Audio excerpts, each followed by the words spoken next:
Move through time now, 1964. This is the next generation, Philip and Miriam. They're the parents of Popper. You'll hear more from him in a minute. The book is, one of the ways this book is organized is around addresses. I'm sort of obsessed, and my family's obsessed with past addresses of our lives. So I use that as another way to organize the book. So this is called 1444 North State Parkway, Chicago, 1964. It's in honor of when Democratic politicians were tougher. No offense to our current, because he's going to get tougher. He is tough. Philip, in front of the TV, wagging a drink, he says, Johnson leads Goldwater by 65,000 votes in Kansas, in bleeding Kansas.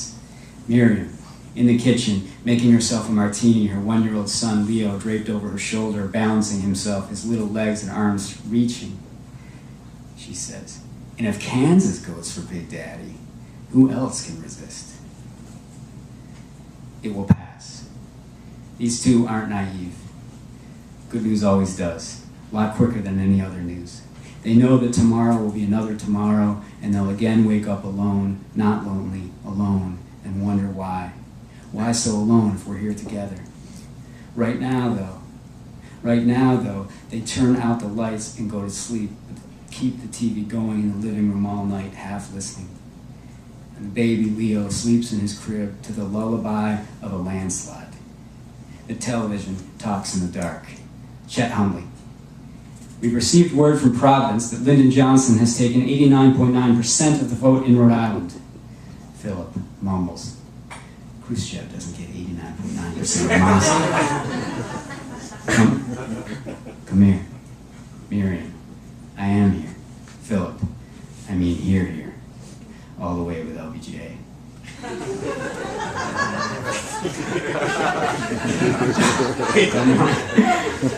Miriam laughs. She laughs.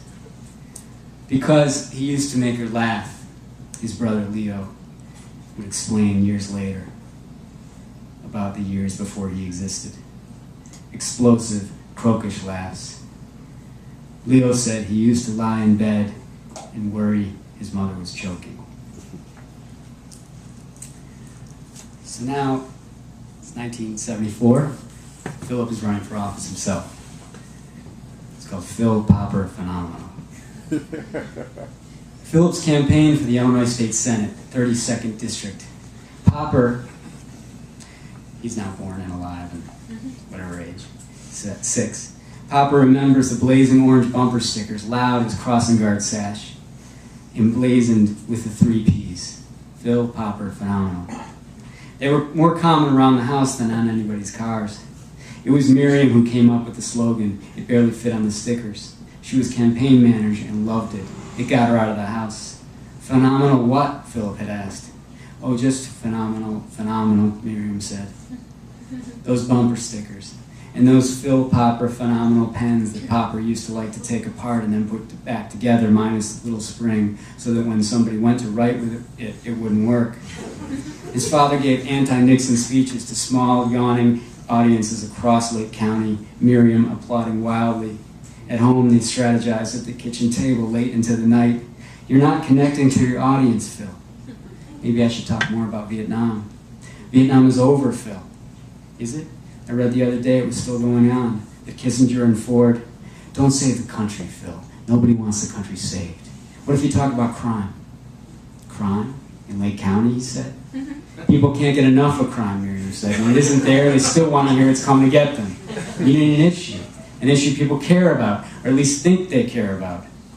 My issue, Phil said, is I'm not Chucky Dolver. What kind of name is Chucky anyway? American. The two of them, Miriam and Philip at the kitchen table, their knees touching beneath the table. Between them, precinct maps, call lists, cold coffee, Sir Edmund asleep on his mat. He's the dog. The little TV on without volume. Sir Edmund Hillary. He's the last opposite. It's one of the other dumber jokes. The late night movies on CBS. How do you feel about ERA? Miriam says. I like women. You know I've always liked women. I know, Phil. What about equal pay? Sure.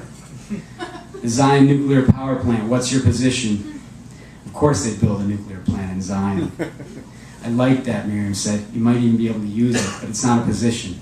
I'm for the plant. No, you're not. I'm against it. No. Damn it, Miriam, I can't be both. You can. You love the energy source and the jobs, and you're scared to death of nuclear power. You can't sleep, you're so afraid of nuclear power. It depends on who asks and how they ask it. This is serious. I'm trying. You've got everything twisted. What I'm trying, I want to stand for something. But you don't, Miriam said. And since you don't, my thought is, all right, he said. People don't elect people. They elect visions of themselves. And you've got to do something to connect. I said, all right. Leo interrupts, strolling into the kitchen with his little brother, hostage in a headlock. What about the Crosstown Expressway, Leo said. What's that got to do with Lake County, Philip said. State's money's going to build it. You think the people out here want to give money so Mayor Daley can build another highway? There's your issue, Dad. Think local. Go back upstairs, both of you, Philip said. And by the way, if Mayor Daley wants to build a highway, I'm going to send you out there to help tar it, Leo. As a family, they went door to door. They handed out literature in front of supermarkets, the post office, banks, the A&W in Crystal Lake.